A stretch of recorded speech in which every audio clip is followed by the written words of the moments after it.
Muhammad sallallahu alaihi wasallam.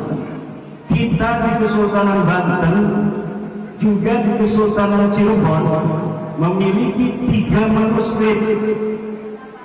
Antara satu manuskrip yang satu dengan manuskrip yang lainnya berbeda silsilahnya. Satu manuskrip menyebutkan bahwa Sunan Gunung Jati Syarif Hidayatullah adalah cucu Rasulullah melalui jalur Musa Al-Kazim. Manuskrip yang kedua, mangga baca, menyebutkan bahwa Sunan Gunung Jati Syarif Hidayatullah adalah cucu Rasulullah melalui jalur Al-Hasani Al-Jailani.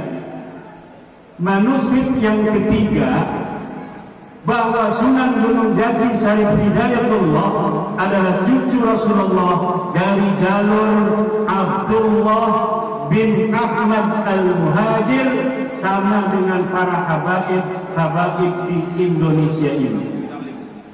Dan untuk jalur yang terakhir ini, setelah saya teliti dengan seksama dalam waktu yang seperlu-perlunya, maka diketemukan adanya keterputusan riwayat selama 550 tahun, di mana Abdullah atau Ubaidillah sebagai anak Ahmad Al-Muhajir tidak dicatat oleh para ahli nasab yang sezaman dengan Ahmad bin Isa bahwa beliau punya anak yang namanya Ubaidillah.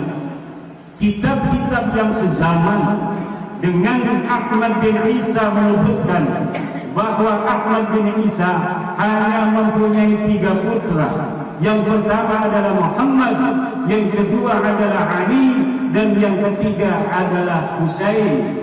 Tidak ada anak yang bernama Ubaidillah seperti silsilah yang kita saksikan dari para habaib yang mengaku sebagai keturunan daripada Rasulullah Muhammad sallallahu alaihi wasallam.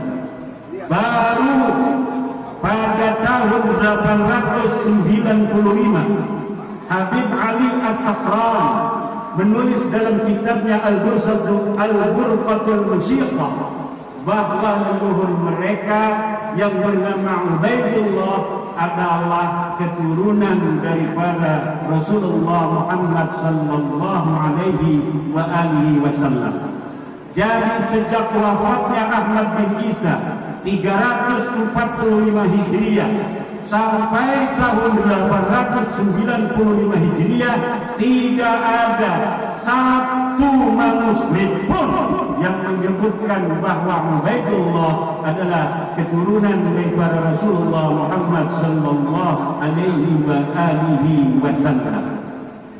Maka secara ilmiah nasab-nasab mereka ini adalah nasab yang munqati', nasab yang terputus. Bisa dikatakan nasabun maudhu'un, bisa disebut nasabun dha'ifun jiddan, bisa juga disebut nasabun batilun ghairu sahihin. Sangat sulit secara ilmiah untuk dikatakan bahwa mereka adalah merupakan zuriyah dari para Rasulullah Muhammad sallallahu alaihi wasallam. Kalau Sunan Gunung Jati, Sunan Ampel, Sunan Giri, dan yang lainnya, satu data ini terbantahkan. Masih ada 2 manuskrip tua yang menyatakan bahwa mereka adalah merupakan zuriyat daripada Rasulullah Muhammad sallallahu alaihi wasallam. Kenapa sampai saya alumni At-Tahiriyah? Hari ini saya merekomendasikan tongkat warna yang berat, ukurannya sangat nyaman dan nyaman digunakan. Alumni At-Tahiriyah, murid daripada ayahanda Tubagus Asuri Tahir, yang ayahanda Tubagus Asuri Tahir sendiri mempunyai sanad silsilah kepada Abdullah, kepada Ubaidillah bin Ahmad. Ini saya menelitinya. Bukankah ini akan berbahaya bagi nasab abah? Tidak, saudara.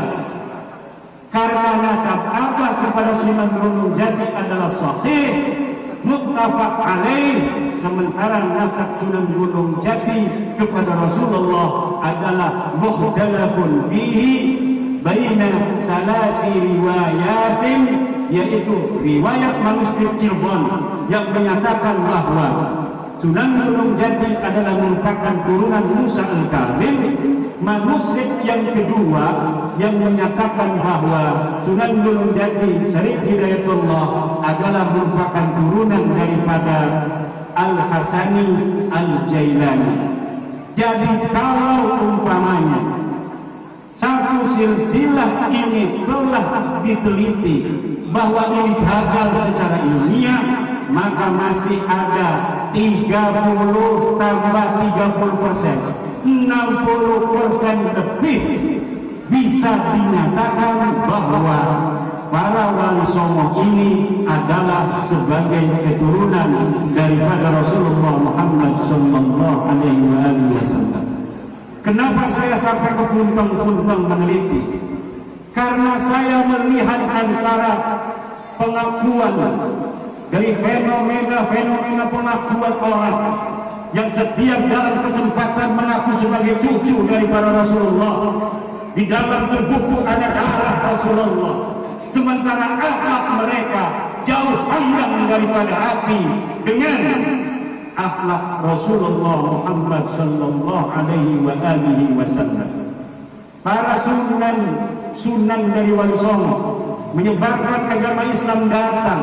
Mereka melebur bersama pribumi, berasimilasi, mengadakan akulturasi dengan masyarakat-masyarakat setempat, sehingga tidak ada beda antara dia pendatang dari keluarga Wali Songo dengan masyarakat pribumi sendiri, sehingga Islam menyebar di tanah Indonesia ini sejak tahun 1400 sampai 1800, aminah dan mutmainnah, aman dan tentram. Tidak ada merasa satu suku lebih tinggi daripada suku lainnya. Tidak ada orang yang merasa satu ras lebih tinggi daripada ras lainnya. Tapi semenjak kedatangan orang-orang yang selalu mengeksploitasi nasab, yang selalu mengadakan kapitalisasi nasab mereka kepada umat, ini mulai terjadi pengkotak-kotakan di dalam kemanusiaan kita, sehingga ada manusia-manusia mulia yang hanya dengan darahnya, dan ada manusia-manusia yang hina-hina hanya dengan darahnya. Sementara agama kita, agama Islam, menjadikan kemuliaan itu bukan kepada darah. Kemuliaan itu adalah kemuliaan takwa. Tinggi derajat adalah ilmu. Siapa orang yang mau tinggi pangkatnya, maka dia harus berilmu. Siapa orang yang pengen jadi orang yang lebih mulia dari yang lainnya, maka dia harus bertakwa. Ini adalah ajaran Islam. Innallaha qad adhaba 'ankum ubiyatal jahiliyah. Al-insanu rajulan mu'minun taqiyyun wa fajirun saqiyyun. Allah telah menghilangkan dari kalian, wahai umat Islam, ubayyah al-jahiliyah, sifat-sifat jahiliyah yang menyebarkan bahwa ayah yang mulia adalah orang-orang yang harus dimuliakan. Ayah yang hina, keturunannya adalah harus menjadi orang-orang yang hina. Ini adalah ubayyah al-jahiliyah yang tidak boleh diterima oleh para santri dan harus dilawan. Kenapa? Selain bertentangan dengan agama Islam, juga bertentangan dengan sila-sila Pancasila, terutama sila kedua, kemanusiaan yang adil dan beradab. Kemanusiaan yang adil dan beradab itu apa artinya? Artinya dari Sabang sampai Merauke Semua manusia Indonesia adalah sama. Bagi Indonesia tidak ada bedanya. Dia orang Banten, dia orang Aceh, dia orang Flores, dia orang Papua, dia orang Minang, dia orang Batak, dia orang Sunda.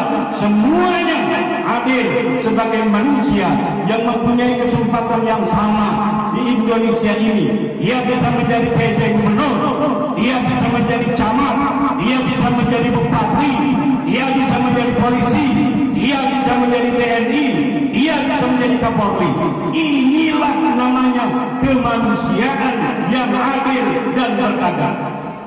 Kalau sebuah ajaran Islam ada satu item yang tidak sesuai dengan kemanusiaan itu sendiri, saya yakin suatu masa, suatu ketika Islam ini akan ditinggalkan masyarakat-masyarakat modern, masyarakat-masyarakat yang anti feodalisme, masyarakat-masyarakat yang anti akan kemuliaan dilihat dari sisi nasab, kemuliaan dilihat dari sisi darah, yang tidak sesuai dengan ajaran agama Islam itu sendiri.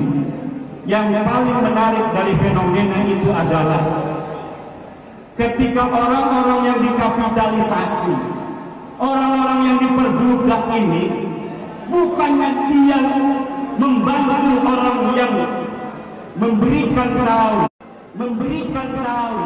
memberikan sebuah pencerahan terhadap bahwa ada perbudakan di situ, malah mereka nyerang orang yang memberikan pencerahan itu dengan alasan tidak cinta kepada zuriat Nabi. Siapa yang tidak cinta kepada zuriat Nabi? Setiap malam Jumat saya di sini marhabanan dengan Abah. Mang Pait nggak tahu saya. Apa suka marhabah tahu enggak? Saya setiap malam Jumat marhabanan. Sampai sekarang juga marhabanan. Kita membaca manaqib setiap bulan sekali. Kita membaca salawat setiap hari 1000 kali. Membaca salawat bukan hanya kepada Nabi Muhammad, tapi juga kepada ahli baitnya. Siapa ahli baitnya Rasulullah? Dia adalah Sayyidina Hasan, Sayyidina Husain, Sayyidina Ali, Fatimah, Bani Hashim, Bani Muttalib yang ada di zaman Nabi Muhammad sallallahu alaihi wasallam. Keturunannya tidak bisa disebut ahli baitnya Rasulullah. Wa kullu fadilatin waradat fi fadilati ahli bait Rasulillah raja'a ilaihim la ila dzurriyyatihim. Setiap ada hadis tentang fadilah ahli bait itu kembali kepada mereka ahli bait Rasulullah yang ada pada zamannya. Tidak ada satu dalil pun yang menyatakan bahwa hadis-hadis itu untuk keturunannya yang ada hari ini. Dan saya siap berdebat layak seluruh dunia dengan siapa saja untuk mempertanggungjawabkan kalimat saya bahwa tidak ada satu dalil hadis pun yang wajibkan manusia untuk menghormati, mencintai keturunan Rasulullah. Tidak ada. Yang ada adalah wajib kita memuliakan ulama. Hadisnya banyak, ribuan hadis. Aqlimul ulama fa innahum indallahi ulama.